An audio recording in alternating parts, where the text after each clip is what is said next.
We're now 2 months removed from the raging floodwaters that killed more than 130 people, including 27 children and counselors at Camp Mystic in Texas. Grieving parents demanded new safety rules to protect kids at summer camp, and tomorrow, Texas Governor Greg Abbott is expected to sign them into law. CBS's Jason Allen, who covered the floods, spoke to a family that lost their daughter. At 8 years old, Chloe Childress followed a family tradition of spending summers at Camp Mystic. This year, she turned 18, going from camper to counselor. She was very excited to return and excited to take care of those little girls, and was even very worried about that. She went, just like everything else, she wanted to do a good job. Correct. That was very important to her in the week before she left for camp.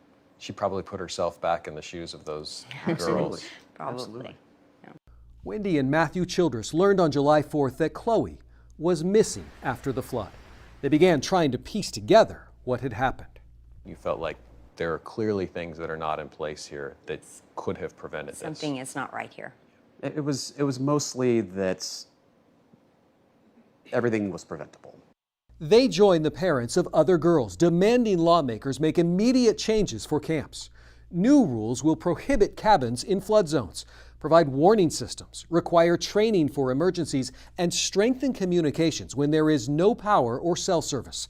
Some camps told lawmakers they were concerned about the financial burden of the new laws. We think that that is an unfortunate stance for them to take, because they should be embracing this, because it is positive for the camps, and longer term, they will thrive if they actually make the appropriate changes.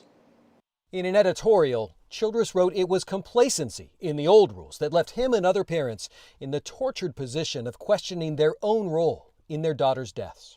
You wrote, "Did I kill my daughter?" What do you mean when you wrote that? My daughter, I taught her right from wrong. I taught her those things. She obeyed the authorities. She followed directions. But because the rule was to stay in place, they stayed in place, and it cost all of those children their lives. Green ribbons are still around the trees in this Houston neighborhood in memory of the girls from Camp Mystic. The Childress family will join other families in Austin tomorrow to see these bills signed into law. They hope this is just the first step, that it sets the tone for other states to take a look at their own camp safety rules. Jason Allen, CBS News in Houston. Ball players in the Texas League, including the Arkansas Travelers, are rallying around the Hill Country today. They all wore special jerseys. You can see some here with the words Hill Country on the front. Game-worn jerseys are now available at travs.com/auction. The money raised will benefit the Kerr County Flood Relief Fund, helping to rebuild local ball fields and youth programs, and will also support Ingram, Texas's Little League teams.